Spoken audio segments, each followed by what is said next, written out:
If I say I do want to mentor, then I look like an idiot that doesn't care about being good at playing football. So one of those questions that no matter what I say, you guys can write what you want to write about it. And there's a lot of questions like that. That's why I end up having to try to avoid them. I tend to try to be honest, and I've said, I'm not a mentor. I play football. I have a lot of experience that I can talk on things, and hopefully they listen.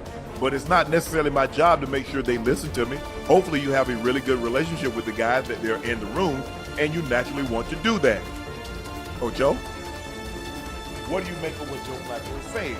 Man, that man is not there to be no goddamn mentor, man. These dudes behind me trying to take food off my plate. They trying to take money out my pocket. They here to take my goddamn job. What are we talking about? I mean, I don't know why we even asked that question. No, I'm not mentoring shit. I'm trying to keep my job as long as I can. What are we talking about? Let's be real. Let's be realistic. Oh, selfish ass Ocho. Yeah, no, I ain't about being selfish, man. It's the NFL, man. We here to make money. And you sitting behind me and me trying to mentor you, why the hell I'm gonna allow you to take food off my plate? That's what you're here for. You here to take my job. That's what it is. This is the business. I'm here to mentor you. You get your own shit together. We ain't in college no more. Nah. He's absolutely right. If you say I don't want to mentor, look, that's got to be natural. It's just like you going on a job, Ocho, and some guy takes you under their wing and says, "A young fella, hey, let me hit you to the game. Let me tell you how I was able to stay here 25 years. Let me tell you how I was able to stay here 30 years." That's a choice that he or she makes. It says, you know what? I see something in this young man, this young woman, that I want to partake in them, and hopefully it's beneficial. But you're absolutely right. They're under no obligation. I was the opposite.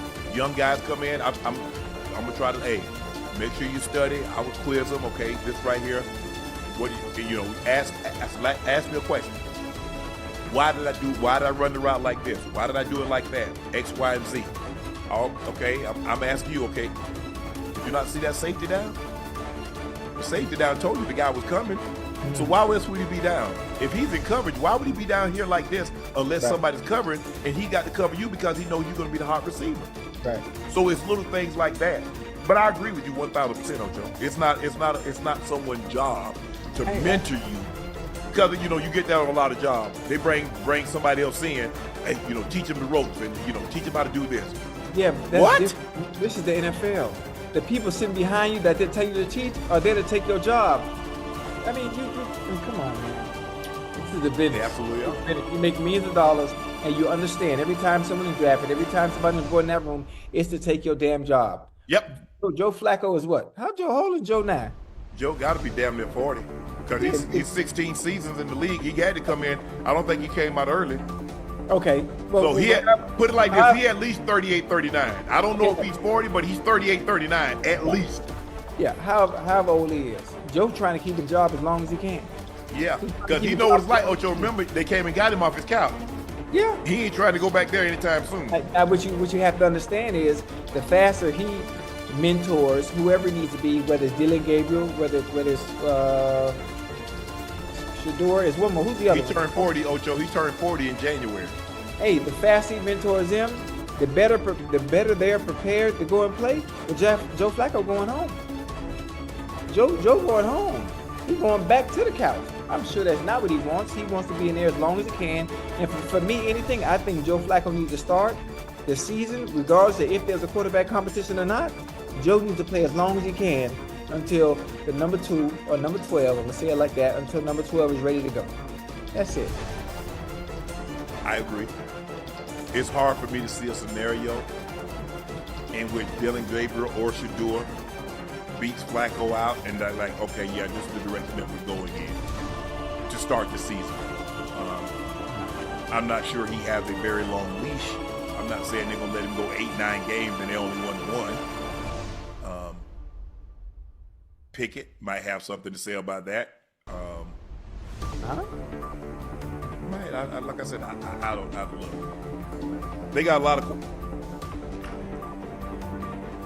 First of all, you got a lot of quarterbacks in that room. You bring Flacco back. Yeah. Who's a 16, 17-year vet. You bring Kenny Pickett in, from the Eagles, who's 4 or 5 year vet, and you draft 2 quarterbacks. You're not keeping 4 quarterbacks on your roster unless somebody goes to the practice squad. Well, hell, you might have 2 guys go to the practice squad because most times teams don't have 3 quarterbacks dressed. You normally go into the game with 2 quarterbacks, and you have an emergency quarterback that's normally a receiver. And when you get that situation, you just handed the damn ball off. So I don't know. Me personally, Ocho, I don't know what the Browns were thinking in that situation. You know what I'm saying? I know what they were thinking. Well, tell me what you think. What I can tell you what they're thinking. We need a security blanket. Our security blanket is Joe Flacco. We seen what Joe could do. When Deshaun went down and Joe had to step in, we saw him have a 6-7 game stretch where he played phenomenal. Now, obviously, he wasn't able to do it consistently because we saw what happened when he took a nosedive statistically and they started losing. But hey, let's bring Joe in because he knows the offense. He knows the receivers. Bingo. We're going to see what we can do with Joe until we get these young bulls ready. That's as simple as it gets. Why bring Kenny Pickett back then? Well, I don't know. You know, Kenny Pickett. Who's Kenny Pickett gonna beat out? And I mean no disrespect. We've seen a small sample size of what Kenny Pickett is doing when he was with the Steelers. What are we talking about? He's no threat. He's no threat to anybody over there. I mean, let's be realistic. And I don't mean that in a disrespect. You say I disagree. If he was who he was, he would still be restarting. Excuse me. It's very, very early in Kenny's career. Great dude. I love him. I love him to death. But if you are who you thought you were, who we thought you were, you would still be in Pittsburgh. True. That's all. And I mean no disrespect. I'm not saying in the best way I can. But and that's my thing, Ocho. That's what I don't get. I don't know why you bring 2 veterans in. You draft 2 rookies. Obviously, I don't believe Deshaun is going to be able to play. I mean, he seems to think that he might be able to play. Or I don't know. I don't see that. But hey, maybe he went to a great orthopedic, repaired it. I don't know if he went to Elatrosh. I don't know if he went to the guy in New York, James Andrews. I don't know. Watkins. I don't know who he went to. But it's just hard for me to see Deshaun playing this year when he tore that Achilles and he retore it. Yeah. That goes without saying. Now, Joe Flacco, we know what Joe Flacco is. It's been a long time since Joe has started the season for a team. Been a backup.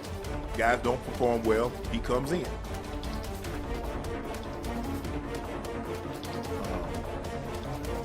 The question is, with what they have offensively, do you believe Joe can take them to the playoffs? Because right now they start the season, they're behind Cincinnati. Me, I would have them behind Cincinnati. I would have them behind Baltimore. Not sure I would have them in front of the Steelers. Now we don't